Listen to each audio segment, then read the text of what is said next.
Records, turning all the lights down low, taking nice and slow. The way your body's moving, keep doing.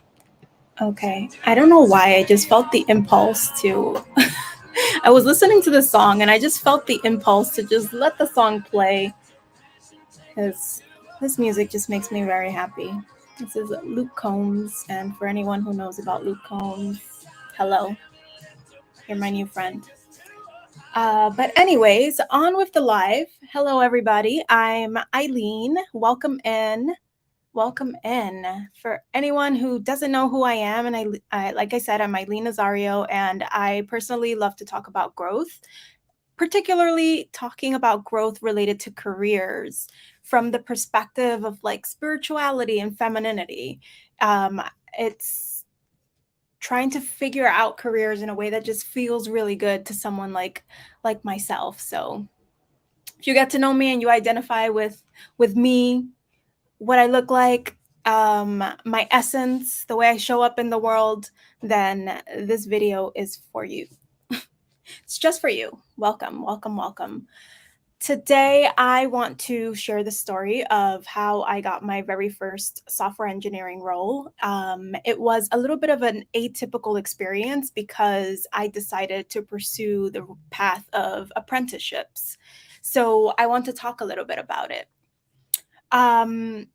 For those of you who watched my video last week, I talked a bit about how I switched careers from marketing to software engineering. So if you want to understand how we got to this point in time right now, then you can watch all the previous videos from this particular series. In that video, I mentioned that I personally went the route of doing a coding bootcamp.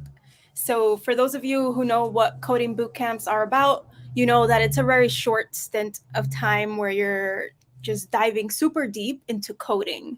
So they don't go into like theory, they don't go into a lot of more high-level computer science topics. It's just straight up get you on the computer, get you coding, learning a couple languages, building projects, collaborating with people. So that's the approach that coding bootcamps take.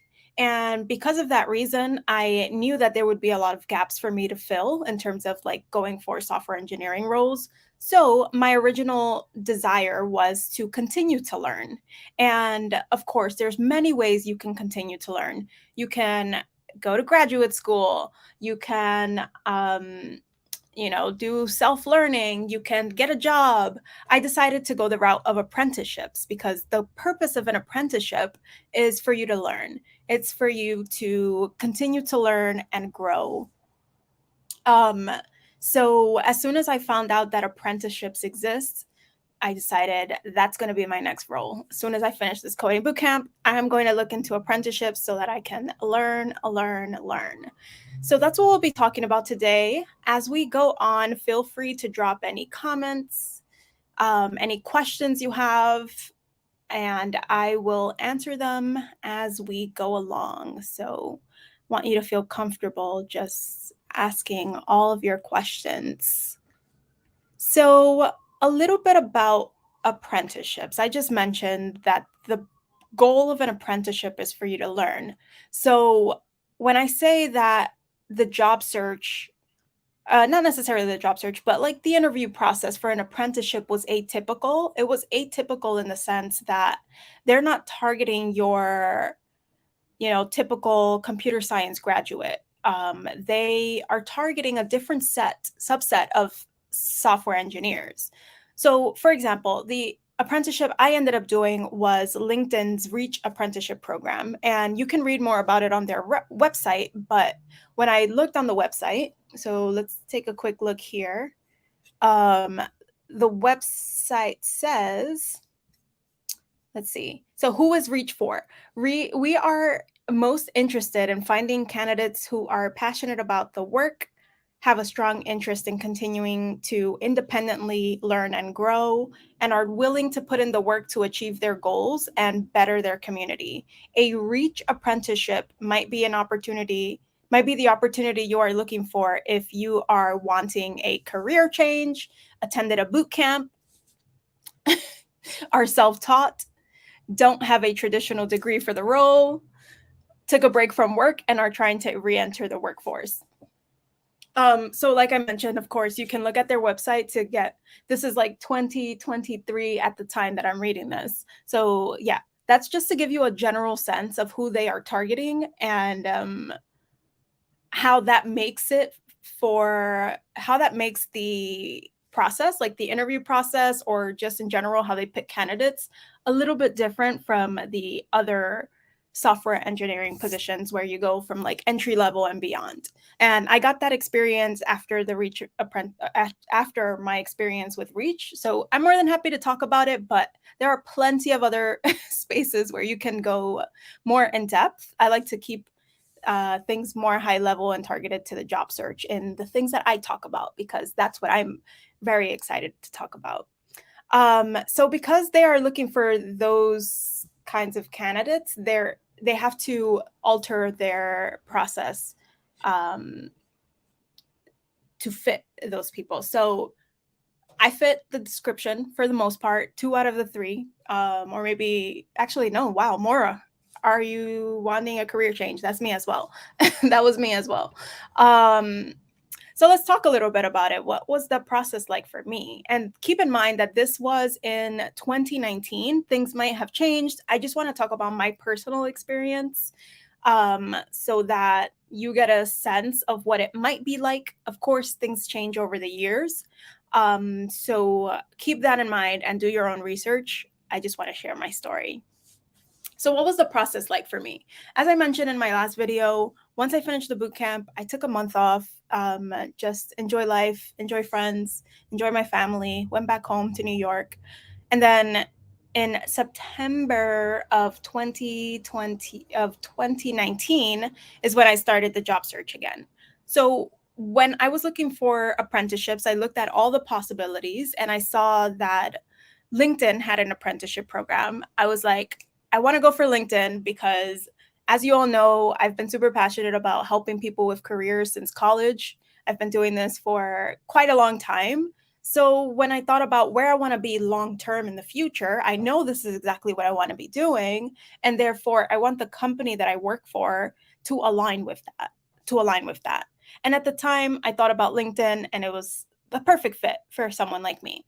So I decided that's the company I'm targeting. That's where I want to work. That's where I want my first software engineering job to be within. And I don't, as I always say, I don't recommend everyone do this super targeted approach, but it's the way I personally like to do it. And it works for me best in that way because I would like to be very specific and targeted in the way that I job search, the way that I interview, all of it.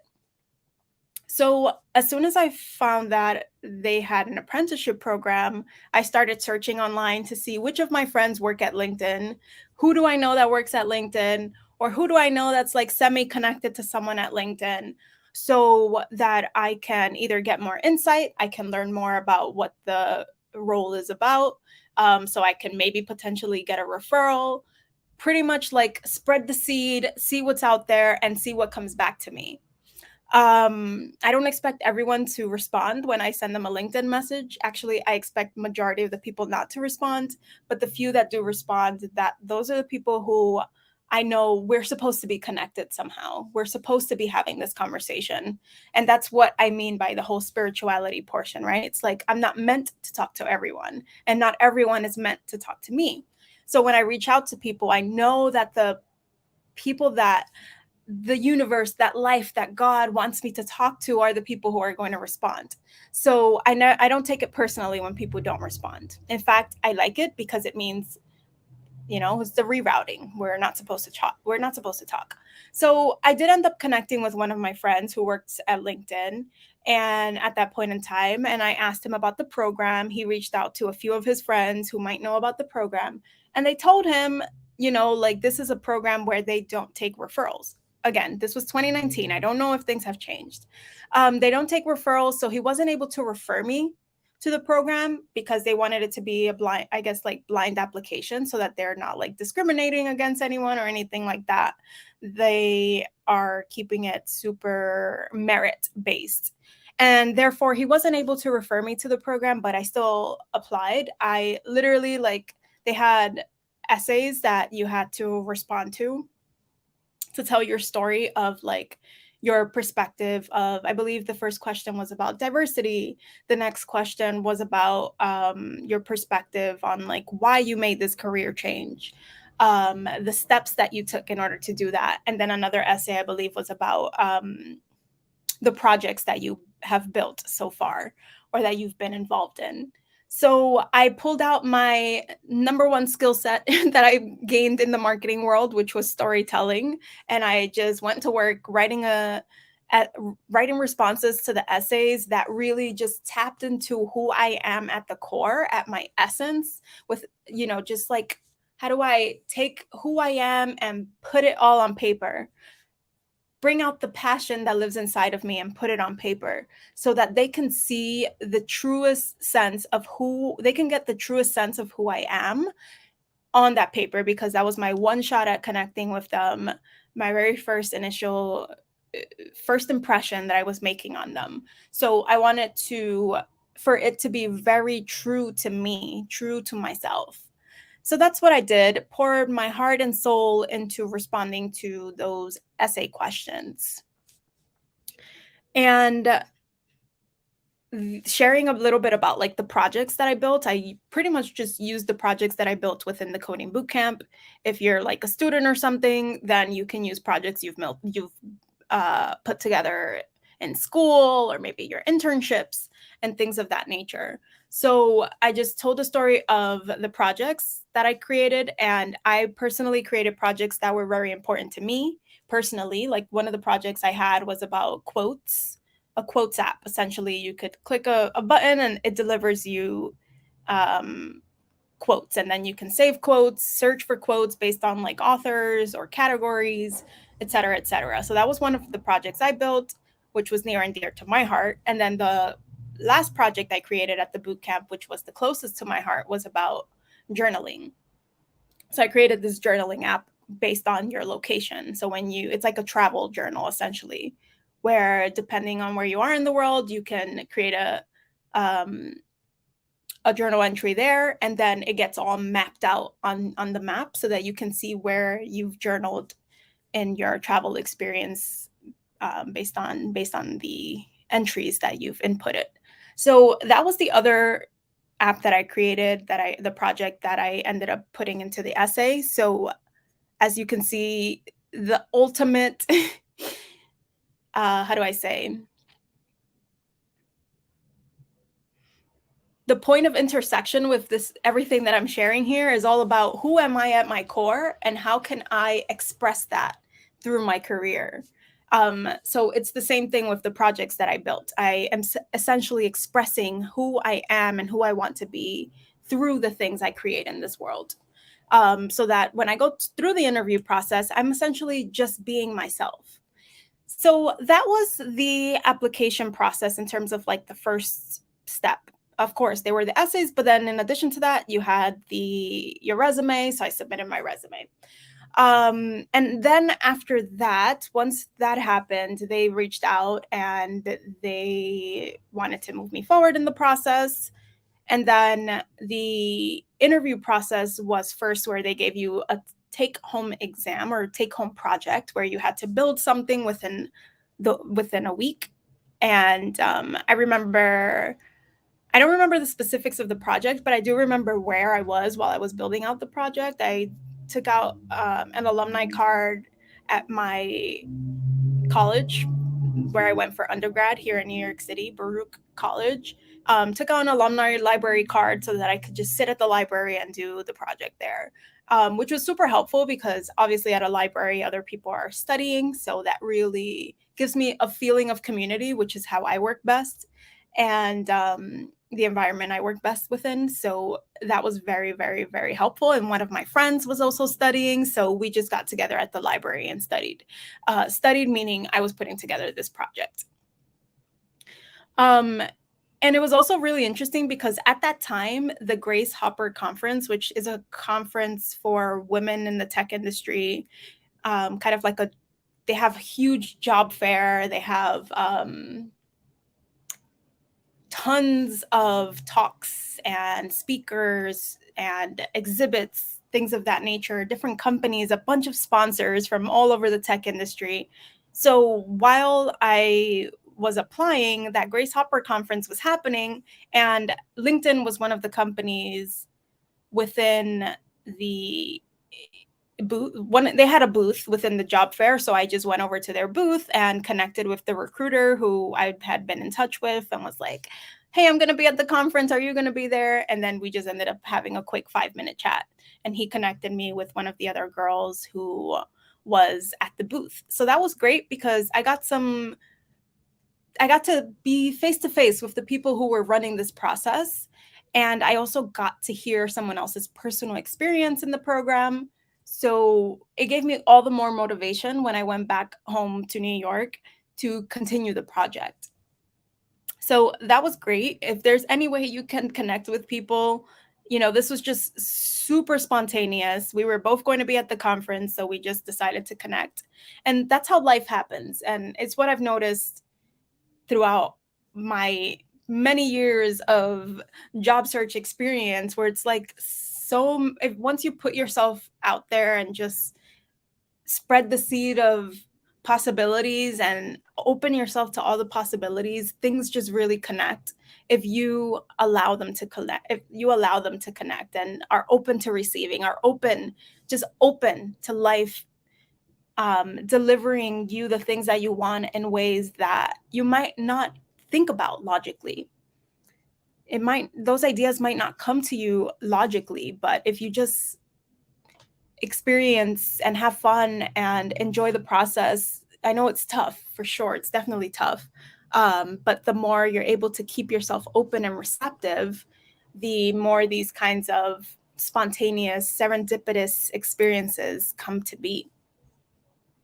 So I did the take-home exam, and then we had a follow-up interview where you would have to walk them through the take-home exam, what you did. So I remember creating like a piece of paper where I wrote down every single feature that I implemented. I wrote down the different models of data that I inputted, and it really just helped me organize my thinking, and therefore it helped me organize my communication to the people in the interview so that they can see exactly what I put together and how I might work when I'm at their company.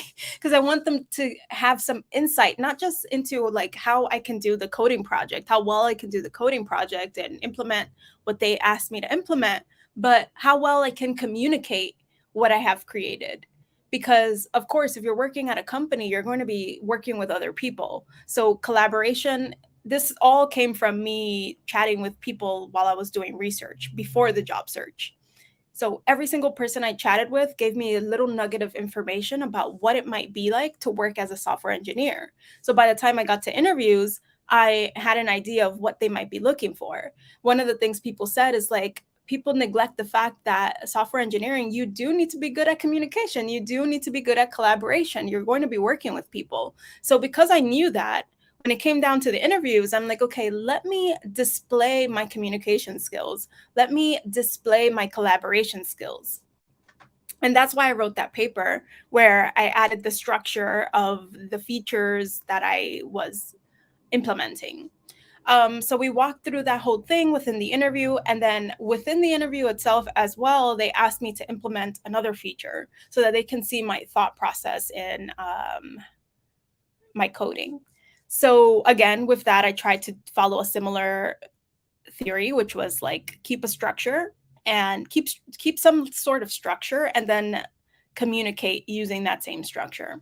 So that was the first half of the interview process. The next portion of it was more scenario behavioral based interview where I was chatting. I believe that person was an engineering manager, and they asked me questions about like how I might act within specific scenarios, how I've done it in the past, or how I might do it hypothetically. So that was the interview process. I would say that I pretty much made sure to prepare in advance multiple stories that from my previous experiences of how I have handled certain experiences based on what I would imagine that software engineers need from what I saw in the job search, from the what I saw in the job description, what I've heard other people have been asked in their interviews, looking at Glassdoor, all the possibilities. I made sure to have some stories prepared. In addition to that, I prepared like why I want to work at LinkedIn. And that was very easy for me because um, to me, this is one of the easiest questions because inherent in my job search is always the question of what company do I want to work for? So that question is already naturally created just by the process that I personally follow in my job search, which is only working for companies that align with who I am, only working for companies that align with where I want to go long term. So that question was super easy. What else? I think I probably prepared like why I want to switch into software engineering, just in case that question came up. I made sure to have that prepared, et cetera, et cetera. So I did a lot of preparation beforehand. And then in the job search, so that way, once I get to the interview, I can just let things flow. I've already created that masculine structure beforehand. And now when I'm in the interview, like my mom has always told me, once you prepare, you just let God speak for you. And I truly believe that because once I've done all the preparation, in order to relieve myself from the anxiety of the interview, I just allow myself to channel all of that information that I prepared in a way that's going to help me connect with the interviewer.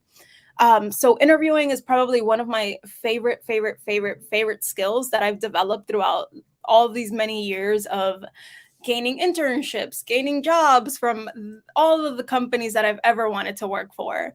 And it's one of my favorite things to do. And it's one of my favorite things to talk about. So if you have questions about the interview, you know, now you know it's one of my favorite things to talk about. So a couple of weeks later, I ended up getting the offer. And at the time, I was also interviewing at other apprenticeships, but I got the offer for LinkedIn. I believe they gave me like a short window of 2 weeks, I believe, in order to accept the offer. I didn't I don't remember if I asked them to extend it or not, but I'm pretty sure I didn't ask them to extend it too much. They probably gave me an extra few days. And yeah, I spoke to a couple of people who have done different apprenticeships. I spoke to people who were full time software engineers. I spoke to a couple of mentors, and that all helped me decide whether or not to accept the offer based on where I want to be in the future.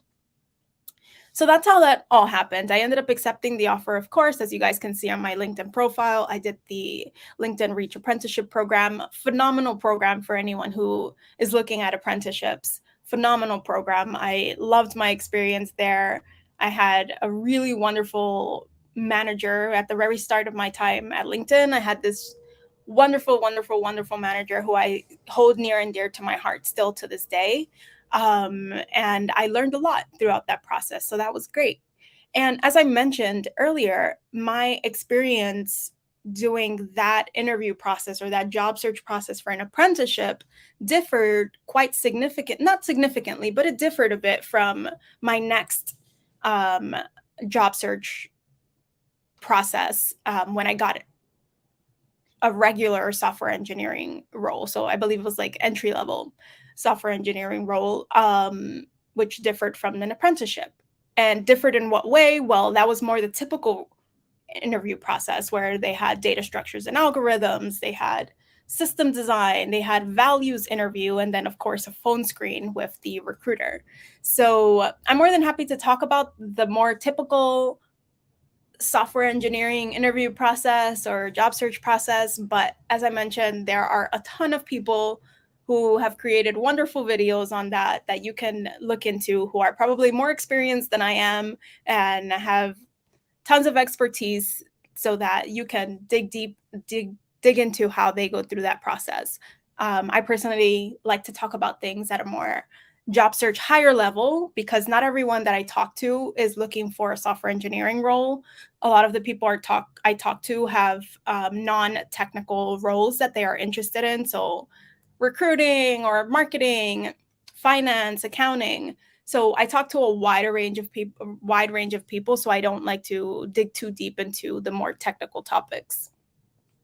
So that is it for today. If you're someone who considers yourself to be a hardworking, heart-centered woman, or anybody anyway, for that matter, who either works in tech or wants to work in tech, and you're feeling lost or scattered or simply having a difficult time in the job search, feel free to reach out to me via DM if you're on LinkedIn, or if you are on YouTube, watching this on YouTube, you can take a look at the links in the description box. I personally currently work with people who, just like you, in order to help them get to a place where they are feeling confident in their job search skills and that they're having a lot of clarity as to where they want to go next, so that they are aligning their careers with who they are at their center. They're aligning their careers with their hearts. They're aligning their careers with their North Star. So I would love to work with more people like that. So if that's you, feel free to reach out to me and stay tuned, because next week I will be concluding this series of telling you my career story by sharing comeback stories about rejections. So rejections is something that's going to happen in the job search, and it hurts until it doesn't. So I would love to share that story. Anyways, thank you so much for watching, and I will catch you next time. Bye. And before we go, a little bit more music.